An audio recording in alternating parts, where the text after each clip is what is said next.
नमस्कार, पोखरा न्यूजमा स्वागत छ। गण्डकी प्रदेश स्वास्थ्य निर्देशनालयले शुक्रबार कास्कीको पोखरा महानगरका 16 जना तथा माछापुच्छ्रे गाउँपालिकाका 1 जना सहित गण्डकी प्रदेशमा 41 कोरोना संक्रमित थपिएको जानकारी दिएको छ। संक्रमण पुष्टि हुनेमा पोखरा 4 का 32 वर्षीय पुरुष, पोखरा 6 का 46 वर्षीय पुरुष तथा 48 वर्षीय पुरुष, पोखरा 8 का 19 र 39 वर्षीय पुरुष, पोखराको भाट भटेनीमा कार्यरत पोखरा 17 का 24 वर्षीय पुरुष, पोखरा 17 का 28 वर्षीय पुरुष, पोखरा 27 का 59 र 60 वर्षीय पुरुष तथा 30 वर्षीय महिला, भारतबाट आएर क्वारेन्टिनमा बसेका पोखरा 29 र 30 का 49 र 21 वर्षीय पुरुष, पोखरा 31 का 16 वर्षीय बालक र 40 वर्षीय पुरुष, 13 वर्षीय बालिका तथा 20 वर्षीय महिला र माछापुच्छ्रे गाउँपालिका 6 की 26 वर्षीय महिला रहेका छन्। त्यसैगरी लमजुङ सुन्दर बजार 5 का 30 वर्षीय पुरुष, 7 का 29 वर्षीय पुरुष तथा भारतबाट आएर क्वारेन्टिनमा बसेका राइनासका 21 वर्षीय पुरुष, गोर्खाका 4 वटा पालिकाका 15 वर्षीय बालिकादेखि 35 वर्ष उमेर समूहका 5 महिला तथा 13 वर्षीय बालकदेखि 37 वर्ष उमेर समूहका 7 पुरुष र नवलपुर गैंडाकोटका 7 वटा वडाका 24 देखि 71 वर्ष उमेर समूहका 9 जना पुरुषमा कोरोना देखिएको निर्देशनालयले जनाएको छ। यससँगै गण्डकी प्रदेशमा कोरोना संक्रमितको संख्या 3645 पुगेको छ।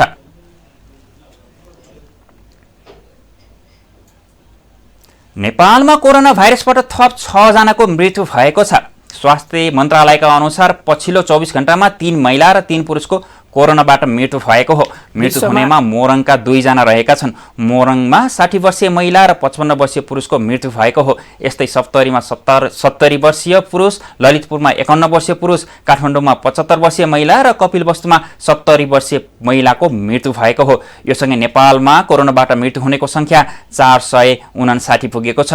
नेपालमा आज थप 1313 जनामा कोरोना संक्रमण पुष्टि भएको छ। 12262 पीसीआर परीक्षण भएकोमा महिला 453 र पुरुष 860 जनामा संक्रमण देखिएको हो। आज काठमाडौँमा 503, ललितपुरमा 91 र भक्तपुरमा 51 जनामा संक्रमण देखिएको छ। देशमा 435 जना हुनुहुन्छ। यसैगरी होम आइसोलेसनमा रहनुभएका व्यक्तिहरूको संख्या प्रदेश 1 मा 1438, प्रदेश 2 मा 537, बागमती प्रदेशमा 5593, गण्डकी प्रदेशमा 360, प्रदेश 5 मा 1698, कर्णाली प्रदेशमा 227 र सुदूरपश्चिम प्रदेशमा 179 जना गरी जम्मा 10,052 हुनुहुन्छ। नेपालमा हालसम्म कोरोना संक्रमितको संख्या 70,614 पुगेको छ। आज 1,455 जना गरी आजसम्म कोरोना मुक्त हुनेको संख्या 51,866 पुगेको छ। आइसियुमा 227 र भेन्टिलेटरमा 39 जना संक्रमित नेपालमा उपचाररत रहेका छन्। देशभरि नेपालमा सक्रिय संक्रमितको संख्या 18,289 पुगेको छ।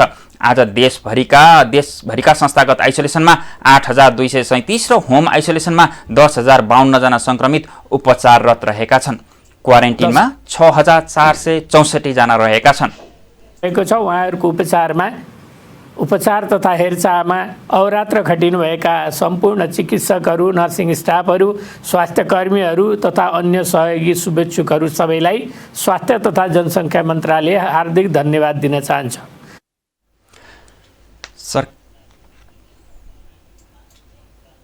सरकारले एसिड आक्रमण गर्नेहरूलाई कडा सजाय हुने गरी अध्यादेश ल्याएको छ। मन्त्री परिषदको बिहिबार बसेको बैठकले फौजदारी कसुर तथा फौजदारी कार्यविधि सम्बन्धी केही ऐन संशोधन गर्न बनेको अध्यादेश पास गरेको हो। राष्ट्रपतिबाट यो अध्यादेश प्रमाणीकरण भएपछि कानुनका रूपमा कार्यान्वयनमा आउनेछ। एसिड आक्रमणको कारण मृत्यु भएमा आक्रमण गर्नेलाई जन्म कैदको सजाय हुने व्यवस्था हालकै मुलुकी अपराध संहितामा रहेको छ। अध्यादेशले मुलुकी अपराध संहितामा एसिड सम्बन्धी अन्य कारबाहीलाई परिमार्जन गरी दोषीलाई थप सजाय हुने व्यवस्था गरेको छ। आँखा, कान, नाक, मुख, अनुहार मैला भए स्तन र यौनाङ्गमा भएको क्षति अनुसार 10 देखि 20 वा 20 वर्षको कैद सजाय तोकिएको छ भने एसिड आक्रमण गर्दा सम्बन्धित व्यक्तिलाई नलागेमा तेजाब आक्रमण गरी अङ्गभङ्ग गर्ने उद्योगमा मुद्दा चलाइनेछ र कसुर प्रमाणित भएमा 10 वर्षसम्म कैद सजाय हुन सक्नेछ।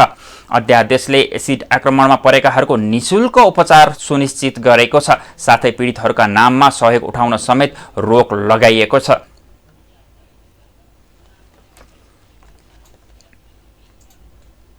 सभामुख अग्निप्रसाद सापकोटाले संसदबाट पास भएका ऐन नियमावलीहरू र सबै कानून कार्यान्वयनको सन्दर्भमा ध्यान दिन सक्नुपर्ने बताउनु भएको छ।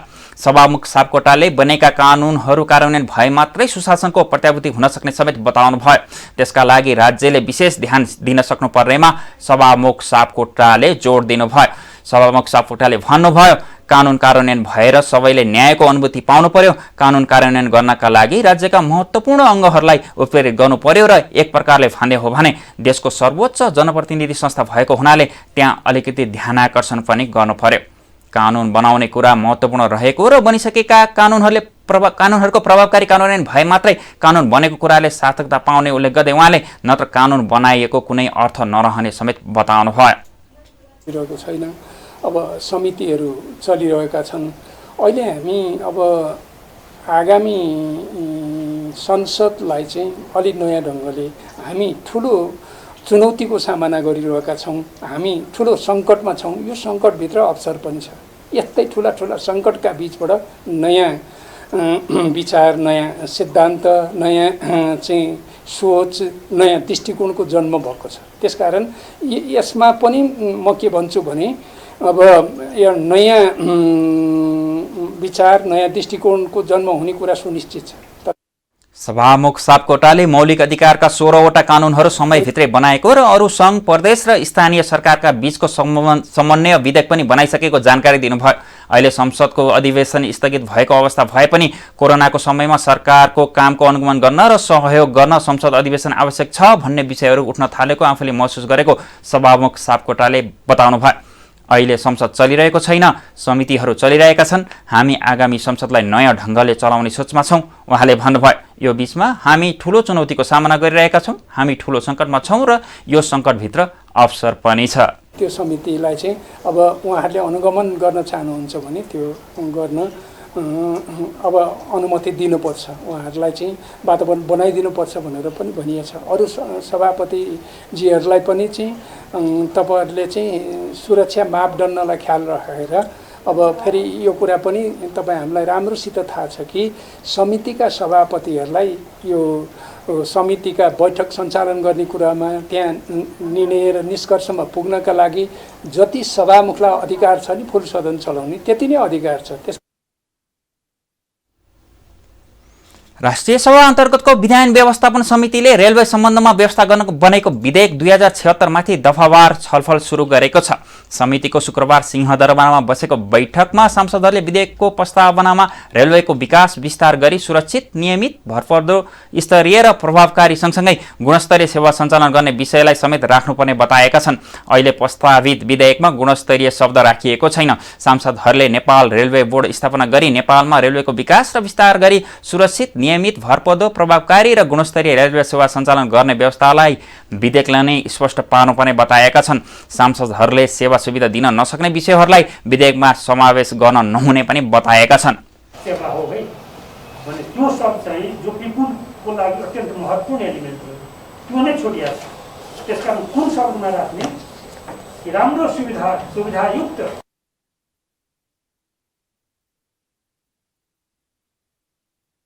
भौतिक पूर्वाधार तथा यातायात मन्त्रालयका सहसचिव गोपाल प्रसाद सिग्देलले रेलवे सेवाको नाम नेपाल रेलवे राख्नुपर्ने बताउनु भयो। निजी क्षेत्रबाट समेत रेलवे सेवा सञ्चालन हुन सक्ने भएकाले सरकारी रेलवेको नामको अगाडि नेपाल राख्दा उपयुक्त हुने बताउनु भयो। त्यस्तै विधेयकको प्रस्तावनामा प्रभावकारी र गुणस्तरीय शब्द राख्दा रेलवे सेवाको लागत बढ्ने भएकाले हटाउनु पर्ने सुझाव दिनुभयो। विधेयकमा रेलवे सुरक्षाका लागि गठन हुने सुरक्षा इकाइ सम्बन्धी विषय, यात्रीको भाडा र यात्री गुण्टा मालसामानको ढुवानी महसुल तथा विलम्ब शुल्क आवश्यकता र औचित्यको आधारमा थपगढ हुने भएकाले नियमावलीमा समेट्नुपर्ने उल्लेख छ। रेल चलाउन अनिवार्य अनुमति पत्र लिनुपर्ने व्यवस्था पनि प्रस्तावित विधेयकमा छ। रेल चालक वा सहचालकको अनुमति पत्र लिनको लागि रेलवे प्रशासक समक्ष निवेदन दिनुपर्ने व्यवस्था पनि गरिएको छ। निवेदन जाँचबुझ गर्दा रेल चालक वा सहचालकको अनुमति पत्र दिन उपयुक्त देखेमा रेलवे प्रशासकले रेल चालक वा सहचालकको अनुमति पत्र दिने व्यवस्था पनि विधेयकले गरेको छ। रेल चालक वा सहचालकको अनुमति प्राप्त गर्न कम्तीमा माध्यमिक तह वा सो सरह उत्तीर्ण गरेको हुनुपर्नेछ। यसबाहेक बोर्डबाट मान्यता प्राप्त प्रशिक्षण संस्थाबाट रेल चलाउन योग्य भएको प्रमाणपत्र प्राप्त गरेको रेल चालकको हकमा कम्तीमा 5 वर्ष सहचालकको रूपमा काम गरेको हुनुपर्नेछ।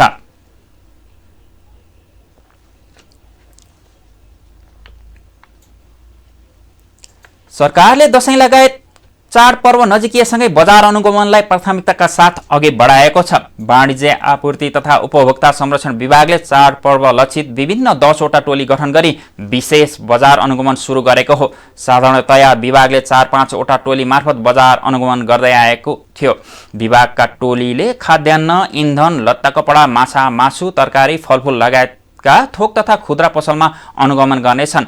चाडपर्वको समयमा व्यापारीहरूले जथाभावी मूल्य लिने, म्याद गुज्रिएका अखाद्य वस्तुलाई बेच्ने लगायतका समस्या देखिने गरेकाले दशैं आउन करिब 4 सप्ताह बाँकी छँदै विभागले अनुगमनलाई सक्रिय रूपमा अगाडि बढाएको हो। विभागले सबै अनुगमन टोलीलाई भूगोल नै तोकेर अनुगमन सुरु गर्न निर्देशन दिएको विभागका प्रवक्ता रविन्द्र आचार्यले बताउनुभयो। त्यस्तै विषयगत विभागहरू खाद्य प्रविधि तथा गुण नियन्त्रण विभाग, नेपाल गुणस्तर तथा नापतौल विभाग र मुलुकभरका सबै जिल्ला प्रशासन कार्यालयमा तोकिएका बजार अधिकृतहरूलाई समेत बजारमा उपस्थिति बढाउन निर्देशन दिएको उहाँले बताउनुभयो।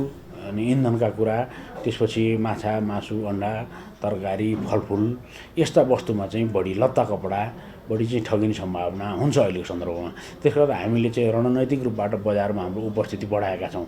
साबिकको टोलीलाई डबल गरेर हाम्रो करिब 10वटा टोली र कहिलेकाहीँ त्योभन्दा बढी हुन्छ। एउटा दुईवटा टोलीले विभागमा काम गर्नुपर्दा कहिलेकाहीँ घटी पनि हुन्छ।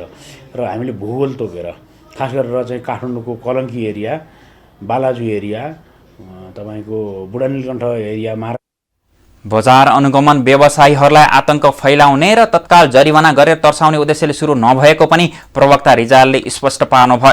बढी मूल्य लिने, मूल्य सूची नराख्ने, गुणस्तरीय वस्तु बिक्री वितरण नगरी उपभोक्ता ठग्ने व्यापारीलाई मात्र अनुगमनको क्रममा कारबाहीको दायरामा ल्याइने उहाँले बताउनुभयो। 13, 14, 15 गते र त्यसपछि क्रमशः सबै तुल्याउनलाई सहयोग हुन्छ भन्ने हाम्रो चाहिँ विश्वास हो।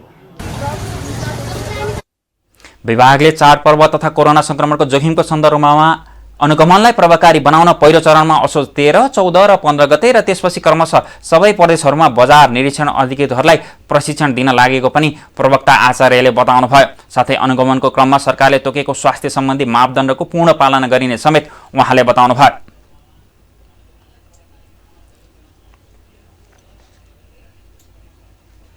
महामारीको समयमा सञ्चार समन्वय अभाव र विभेदका कारण सामाजिक द्वन्द्व सिर्जना हुन सक्नेतर्फ सचेत हुन सांसदहरूले आग्रह गरेका छन्।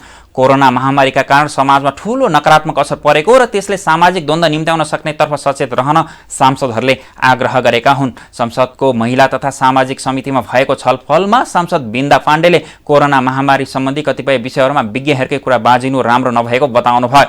आम जनता दोधारमा पर्ने गरी विज्ञहरूलाई आफ्नो धारणा सार्वजनिक नगर्न उहाँले आग्रह गर्नुभएको छ। उहाँले जनचेतनामूलक सन्देश सम्प्रेषण गर्दा समेत आम जनमलीमा प्रयोग हुने शब्द प्रयोग गर्न पनि आग्रह गर्नुभयो।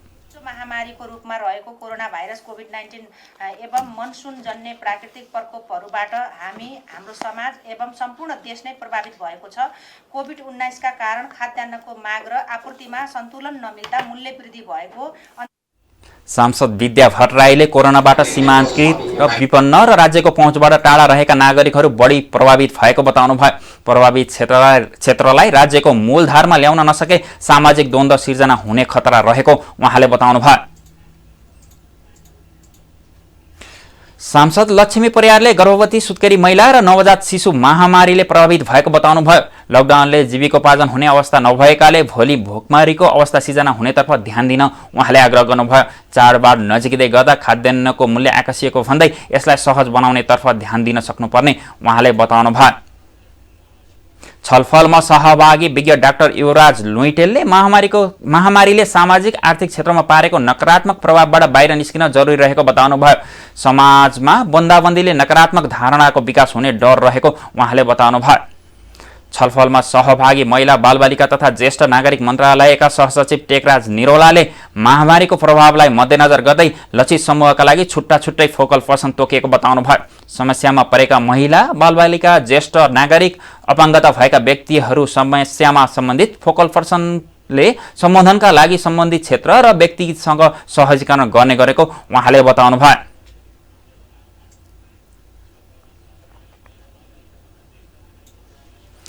गृह मन्त्रालयले नेपाल उद्योग वाणिज्य महासंघको साधारण सभा गर्न सहमति दिएको छ। महासंघका वरिष्ठ उपाध्यक्ष शेखर गोल्छाले आगामी मङ्सिरमा महासंघको साधारण सभा एवं चुनाव गर्न गृह मन्त्रालयबाट सहमति प्राप्त भएको बताउनुभयो। गृह मन्त्रालयले विद्युतीय माध्यमबाट साधारण सभा गर्न र निर्वाचनको मतदान गर्दा एक पटकमा 25 जना भन्दा बढी जम्मा नहुने लगायतका स्वास्थ्य तथा सुरक्षा मापदण्ड पूर्ण रूपमा पालना गर्ने गरी अनुमति दिएको गोल्छाले बताउनुभयो। यससँगै महासंघको चुनाव मङ्सिर दोस्रो सातामा हुने भएको छ। वरिष्ठ उपाध्यक्ष गोल्छाले अब छिट्टै नै साधारण सभा र चुनावको मिति तोकिने समेत बताउनुभयो। उहाँले स्वास्थ्य मापदण्डको सम्बन्धमा सरकारले तत्कालीन समयमा जारी गरेका मापदण्डलाई पूर्ण रूपमा पालना गर्ने र आवश्यक परेमा 3-4 वटा ठाउँलाई 2 दिनसम्म गरेर भए पनि चुनाव गरिने स्पष्ट पार्नुभयो। त्यसपछि हाम्रो पदाधिकारीले यसलाई काठमाडौँमै हुनुपर्छ, काठमाडौँमा हुन सकेन भने हामी प्रदेशमा पनि गरेर मिलाएर हामी गर्छौँ भनेर हामीले यसलाई मङ्सिरको दोस्रो हप्तामा गर्ने भनेर हामीले निर्णय गरेका थियौँ र यसको लागि हामीले गृहमा यसको अनुमति मागेका थियौँ। हामीले आज अनुमति पाएका छौँ र त्यसअनुसारले यो अनुमति पाइसकेपछि हामीले कार्यसमिति बोलाएका छौँ। महासंघले आगामी मङ्सिर दोस्रो साता साधारण सभा एवं चुनाव गर्नका लागि गृह मन्त्रालयसँग स्वीकृति माग्दै पत्र पठाएको थियो। सोही पत्रको जवाफ दिँदै मन्त्रालयले सरकारले जारी गरेको स्वास्थ्य सुरक्षाका मापदण्ड पूर्ण रूपमा पालना गरी चुनाव गर्न सहमति दिएको हो। कोभिड-19 का कारण देशभर लकडाउन हुँदा 2076 चैत्र महिनामा हुनुपर्ने महासंघको महाधिवेशन रोकिएको थियो।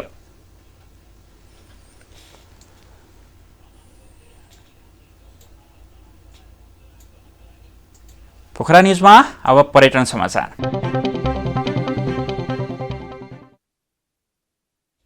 विश्व रामसार सूचीमा सूचीकृत कैलालीको घोडाघोडी ताल क्षेत्रमा पछिल्लो समय पर्यटन प्रवर्धन हुन थालेको छ। घोडाघोडी नगरपालिकाले पर्यटन बोर्ड नै गठन गरी काम गर्न थालेपछि वार्षिक रूपमा 80,000 बढी पर्यटक घोडाघोडी भित्रिरहेका छन्। कोरोना कहरका बीच पनि अहिले दैनिक रूपमा 100 बढी पर्यटकहरूले घोडाघोडीको अवलोकन गरिरहेका छन्। विश्व रामसार सूचीमा सूचीकृत नेपालको तालमध्ये कैलाली जिल्लाको घोडाघोडी ताल धार्मिक र पर्यटकीय सुन्दर स्थल हो। पूर्व पश्चिम राजमार्ग भएर कैलाली पुग्ने मध्ये घोडाघोडी नपुग्ने बिरलै हुन्छन्। नाम मात्र सुनेका पर्यटकहरूको ध्यान पनि यो तालले खिचेको हुन्छ। किनभने पनि अब बाटोघाटो अनि यतातिर यो बोटिङको सुविधाहरू लगायत बस्ने स्थलहरू अनि यताउता सबै चिजहरूको त्यो लगभग संरक्षण पनि गरिएको छ। यसरी जताभावी नहुन दिँदैनन्। अब यो गोहीको समस्या पनि हुँदैन। लगभग धेरै पक्षहरूले राम्रो छ। अब बोट बिरुवाहरू लगाएको छन् ठाउँ ठाउँमा। करिब 4 मिटर औसत गहिराई भएको घोडाघोडी तालको क्षेत्रफल 138 हेक्टर रहेको छ। तालको आसपासमा रहेका अन्य 13वटा ससाना तालहरू समेत गरेर घोडाघोडी सिमसार क्षेत्र भएको छ। घोडाघोडीमा तालले ओगटेको क्षेत्रफल मात्र 248 हेक्टर जमिन पर्दछ। यसको कुल क्षेत्रफल 2563 हेक्टर रहेको छ। ताल वरपर धार्मिक क्षेत्र पनि जोडिएको छ। घोडाघोडी ताल र मन्दिरको अवलोकन गर्नका लागि ठूलो संख्यामा आन्तरिक तथा बाह्य पर्यटकहरू पुग्ने गरेको संरक्षण कर्मी दीपक शाहले बताउनुभयो। सुचारू गरेका हौँ हामीले पनि। त्योभन्दा पहिला यहाँ हामी पनि आएनौँ, रेखदेख मात्रै गऱ्यौँ। यताउता भन्ने कुरा केही भएन। गत सालको उसमा त पर्यटकहरू राम्रै आएका थिए। यो हाम्रो जस्तै फागुन अन्तिमसम्म राम्रै पर्यटकहरू आएका हुन्। यहाँ फागुनदेखि यता जब चैत लागेपछि लकडाउन भयो। लकडाउन भएपछि हामी भर्खरै मात्रै हामीले पनि खोलेका छौँ। घोडाघोडी घुमघाम गर्नका लागि पर्यटकहरूलाई कुनै असुविधा हुँदैन। घोडाघोडी ताल नजिक सुखड गाउँमा आधुनिक होटलहरू सञ्चालनमा छन्। गाउँको परिवेशमा होमस्टेमा बस्न चाहने पर्यटकहरूका लागि मागी गाउँमा होमस्टे सञ्चालनमा रहेका छन्। घोडाघोडी नगरपालिकाले यसको संरक्षण र सम्बोधनका लागि घोडाघोडी पर्यटन बोर्ड गठन गरेर काम गरिरहेको छ। यो क्षेत्रमा बढीभन्दा बढी पर्यटकहरू भित्र्याउन नगरपालिकाले गुरु योजना तयार गरेको घोडाघोडी नगरपालिकाका मेयर ममता प्रसाद चौधरीले बताउनुभयो। सबै कार्यक्रमहरू अब क्रमशः अगाडि हामी बढाउँछौँ। खास गरी हामीले घोडाघोडीलाई पहिला कुरा त संरक्षणै गर्ने हो। संरक्षण गरिसकेपछि केही पूर्वाधारहरू निर्माण गरेर त्यसमा पर्यटकीय सम्भावनाहरू, पर्यटकीय लाभ लिने गरी पर्यटकीय स्थलका रूपमा पनि त्यसलाई विकास गर्ने हो। घोडाघोडीमा दुर्लभ वनस्पति र चराका प्रजाति संरक्षित क्षेत्रका रूपमा रहेका छन्। त्यस्तै रैथाने प्रजातिका दर्जनौं माछाहरू, दुर्लभ रातो टाउके कछुवा र दुर्लभ गोहीको प्रजनन स्थल बनेको छ। ताल र सिमसार क्षेत्र वरपर अति लोपोन्मुख मानिने जंगली धान समेत पाइन्छ। घोडाघोडीमा 31 प्रजातिका माछा, 148 प्रजातिका चराहरू, 32 प्रजातिका पुतलीहरू, 11 प्रजातिका गोहीहरू, 7 प्रजातिका घस्रिने जन्तुहरू, 450 भन्दा बढी प्रजातिका वनस्पतिहरू रहेका छन्।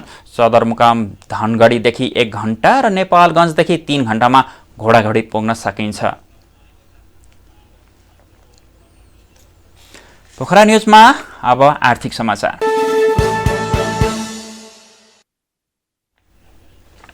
कोरोनाका कारण सिर्जना भएको लकडाउनका कारण पोखरा लगायत देशैभरि रासायनिक मलको अभाव रहेको छ। सरकारले टेन्डर प्रक्रियाबाट मल खरिद गरेको भए पनि लकडाउनका कारण समयमा यथेष्ट मात्रामा मल आयात हुन नसक्दा रासायनिक मलको अभाव भएको हो। यति बेला रासायनिक मल बिक्री गर्ने सहकारीमा किसानको लाइन रहेको छ भने किसान रासायनिक मलको खोजीमा भौतारिरहेका छन्।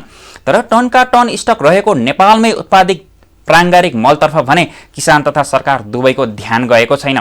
फोहोरलाई मोहोरमा परिणत गर्ने उद्देश्यका साथ पोखरा 32मा स्थापना भएको गण्डकी ऊर्जा प्रणालीले पर्याप्त मात्रामा बायोग्यास र प्राङ्गारिक मल उत्पादन गरे पनि बजार अभावको समस्या भोगिरहेको छ। झण्डै 1 वर्ष अघिदेखि महानगरभित्र र अन्य क्षेत्रबाट कुहिने फोहोर ल्याएर मल र बायोग्यास उत्पादन गरिएको कम्पनीले उत्पादित मल र बायोग्यास बिक्री नहुँदा सबै स्टकमा थुप्रिएको कम्पनीका सञ्चालक कुशल गुरुङले बताउनुभयो। उहाँले मूल्य, वातावरण तथा स्वास्थ्यका दृष्टिले प्राङ्गारिक मलको प्रयोग लाभदायी हुँदाहुँदै सरकारले स्थानीय स्तरमा उत्पादित मललाई प्राथमिकता दिन नसक्दा प्राङ्गारिक मल उत्पादक स्थानीय उद्योग समस्यामा परेको भन्दै गुनासो समेत व्यक्त गर्नुभयो। काउडाँडा यस्तो लिएर आउँछ ल्याउँछ। अब यो खास हामीले महानगरको कुइनी फोहोर पनि ल्याउन मिल्छ, तर महानगरको फोहोरै छुट्टिन्न के। अनि उहाँहरूले त्यो अलि हेलचक्राइ गर्छ, अल्छी गर्छ। त्यो फोहोर छुट्यो भने हामीले किनिदिइहाल्छ नि। अब फोहोरै नछुट्याएपछि त के कामै छैन हाम्रो। कुखुराको सुली अनि बङ्गुरको पनि नयाँ छ नि खोर, त्यो पनि हामीसँग कुरा भइरहेछ, उहाँहरूको नै हाल्छौँ। अनि त्यो उखुको त्यो प्रेसमड भन्छ त्यसलाई होइन, त्यो भैरबाट लिएर आउँछ हामीले। अब यो सिजन हुन थाल्छ, अहिले त बर्खामा ल्याउँदैन हामीले।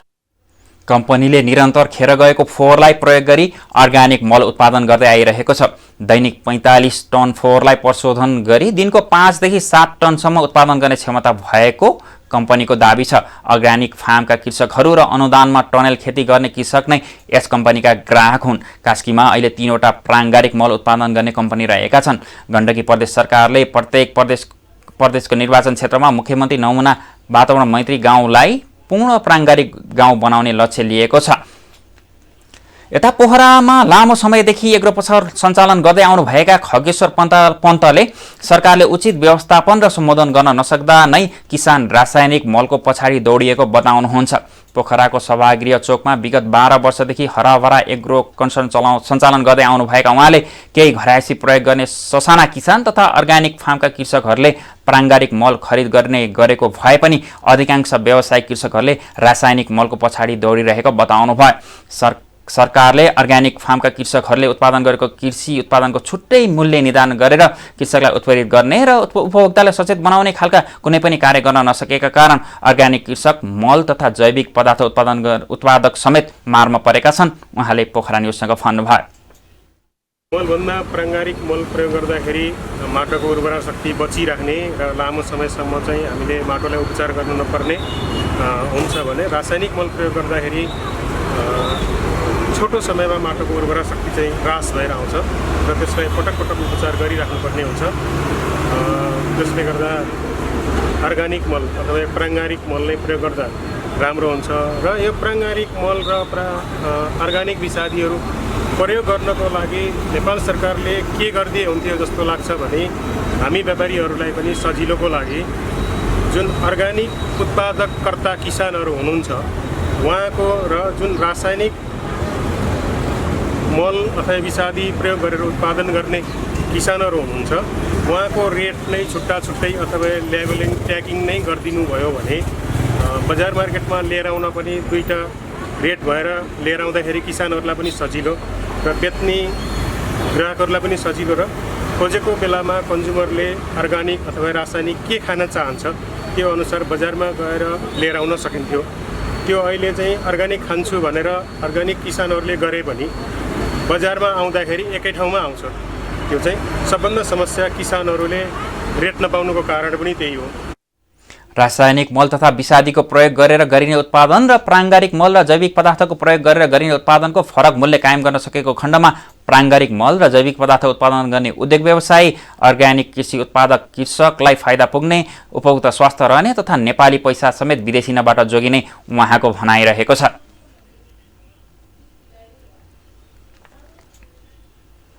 नेपाली बजारमा बिहिबार पनि सुनको मूल्यमा गिरावट आएको छ। बुधबारको तुलनामा बिहिबार छापावाला सुनको मूल्य तोलामा 1200 रुपियाँले घटेको हो।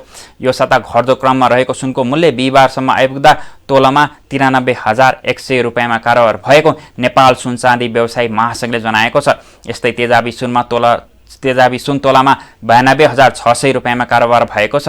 बिहिबार चाँदीको मूल्य पनि घटेको छ। बुधबार तोलामा 1,190 रुपियाँमा कारोबार भएको चाँदी बिहिबार घटेर 1,120 रुपियाँ कायम गरिएको महासङ्घले जनाएको छ। अब अन्तर्राष्ट्रिय समाचारको पालो।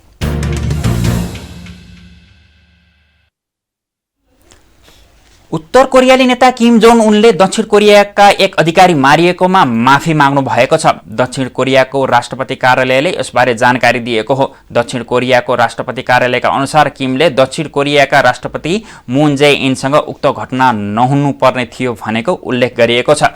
दक्षिण कोरियाका अनुसार 47 वर्षका एक व्यक्ति कथित रूपमा उत्तर कोरियाबाट भाग्ने कोसिस गरिरहेका थिए। उनलाई उत्तर कोरियाका सैनिकले पानीमा यात्रा गरिरहेको देखे। त्यसपछि उनलाई गोली हानिएको र उनको शव जलाइएको थियो। उत्तर कोरिया र दक्षिण कोरियाको सीमामा भारी सुरक्षा हुन्छ।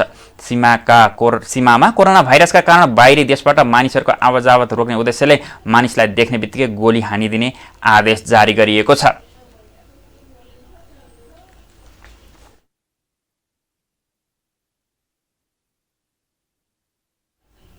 पोखरा न्युजमा अब खेल समाचार। इन्डियन प्रिमियर लिग आइपिएलको 6औं खेलमा किङ्स 11 पन्जाबले रोयल च्यालेन्जर्स बेङ्गलोरलाई 97 रनले पराजित गरेको छ। पन्जाबका कप्तान लोकेश राहुलले नटआउट रहँदै सर्वाधिक 132 रनको इनिङ्स खेले। बेङ्गलोर उनले बनाएको स्कोरसम्म पनि पुग्न सकेन र 17 ओभरमा मात्र 109 रनमा आउट हुन पुग्यो।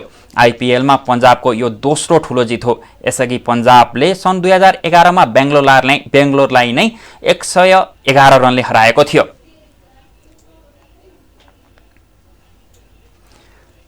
युइएफए सुपरकपको उपाधि बायर्न म्युनिखले जितेको छ। सेभियालाई अतिरिक्त समयमा 2-1 गोलले हराउँदै बायर्नले 7 वर्षपछि यो प्रतियोगिताको उपाधि जितेको हो। अन्तिम पटक 2013 मा सुपरकपको उपाधि जितेको बायर्न त्यसपछि फाइनल खेल्न सकेको थिएन। सेभिया भने पछिल्लो 10 वर्षमा चौथो पटक युइएफए सुपरकपको फाइनलमा पराजित भएको हो। हङ्गेरीको बुडापेस्टमा भएको खेलमा 13औं मिनेटमा सेभियाका लुकास ओकाम्पोसले पेनाल्टी गोल गरे।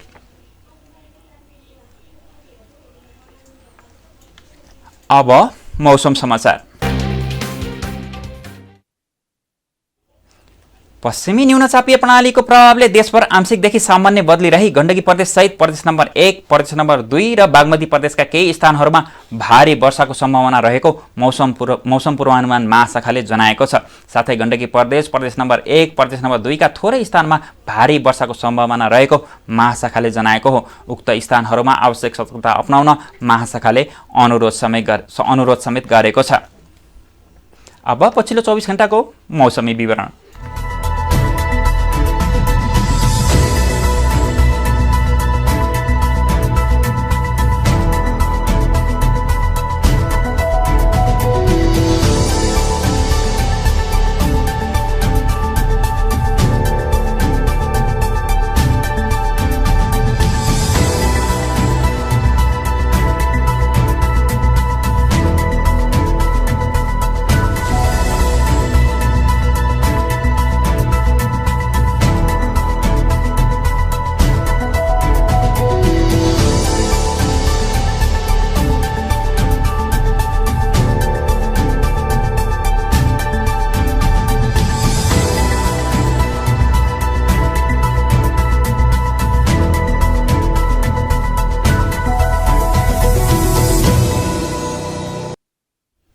हवस् त पोखरा न्युज अहिलेलाई यति नै।